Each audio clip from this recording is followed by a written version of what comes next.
Is the executive director of the Mississippi Department of Human Services, Bob Anderson. Bob, good morning, sir. How are you? Just fine, Paul. Glad to be with you. Glad to be with you. The most stylish beard in state government. I think you get the award for the best beard in state government. And if people don't believe that, we're on Channel 70 on C-Spy, or of course, we are at SuperTalkTV.com. So you can catch it there. I don't even know where we start. I tweeted out a few minutes ago.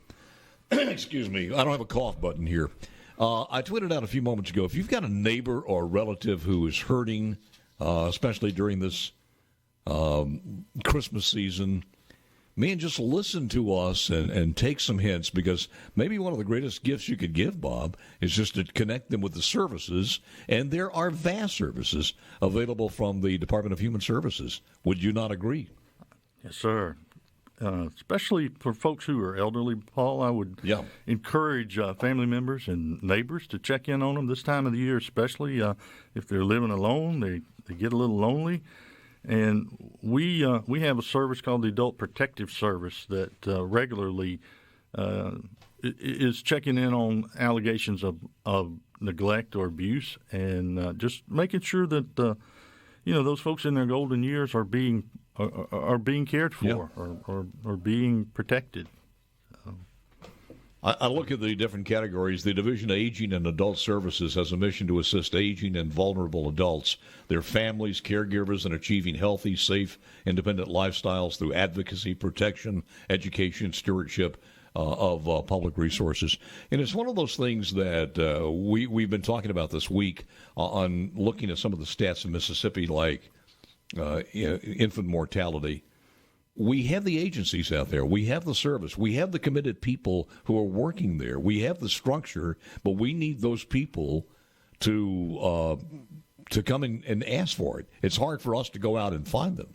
That's right. The thing about our aging division is a lot of people don't know that we're there. And I was talking with our director yesterday of that division. They administer something on the order of 900 grants from various different federal sources primarily, and everything from home delivered meals to helping people get signed up and kind of negotiating the minefield of signing up for Medicare, finding a health care provider. A lot of people in their golden years, they come down south and they need to find health care, and we have a medical access to care program as part of our aging division. And also, if you're caring for a loved one, we have a respite care program that will give you some relief.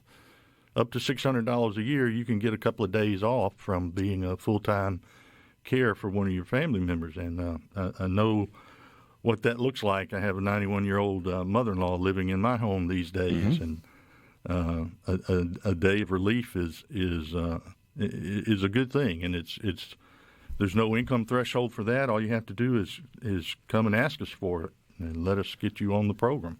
That contact we were talking about, Bob, would be as simple as if you know a neighbor and he or she is by themselves, and you feel like maybe if you happen to be over there, there are some things that you're not sure they're pretty vulnerable. It's just to maybe contact Adult Protective Services. Right. And have them look into it. I guess that would be okay. Yes, absolutely.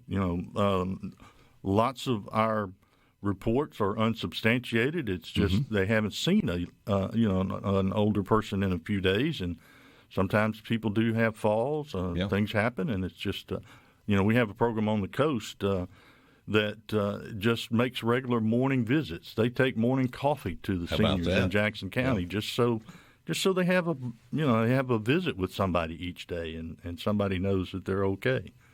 I don't know of any other agency that is as big and expansive as the Department of Human Services, reaching out, touching more people of all ages, from child support all the way to aging, as we've just talked about.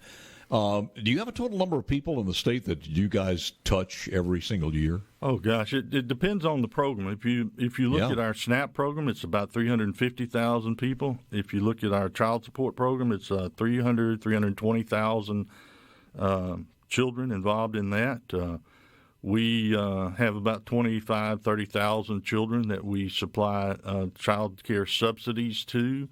the senior adults, we serve about 1.5 million home delivered meals each year through that program, and that's all over the state too. By that's the way. all over the state. Yeah, we have arrangements for delivery. You know, we want to serve seniors where they feel secure, and right now during this pandemic, most of them feel secure at home. You know, we used to do congregate meals, and if we ever get to that place we call post-pandemic, whatever that looks like, you know, it keeps changing. By the way, yeah, it definitely does. Yeah. And so we'll get back to some congregate meal sites at some point.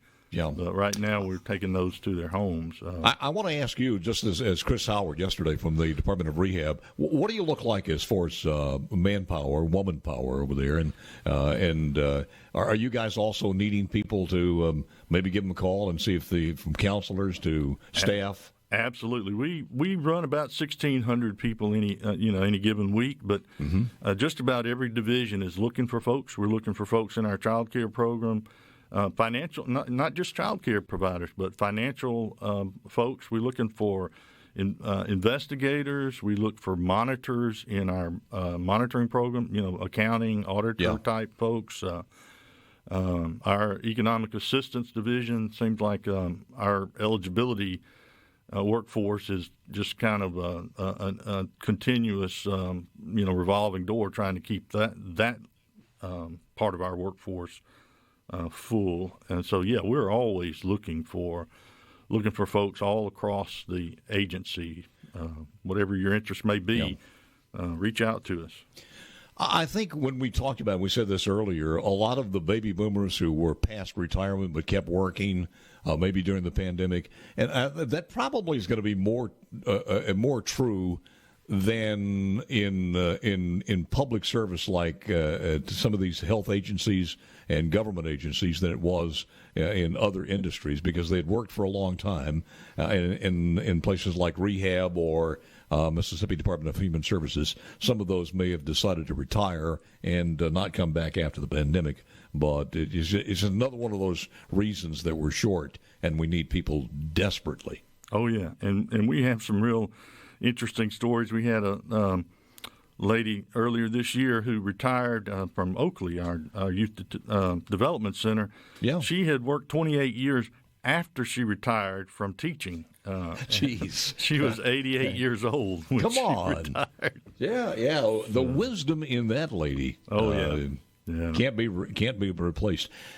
We got a break coming up in a moment or two, but I do want to ask you this before we get on the other side of this, is what does it look like for 2021 compared to 2022? Where are we now? I talked to a legislator a couple of 3 days ago, and we were talking. I said, Bob is coming on, and we were talking about that gag order, which we'll not talk about, but he just said the ship is sailing up right now, and things look pretty darn good as far as ship shape and what's going on at the Mississippi Department of Human Services. And I thought that was kudos to you.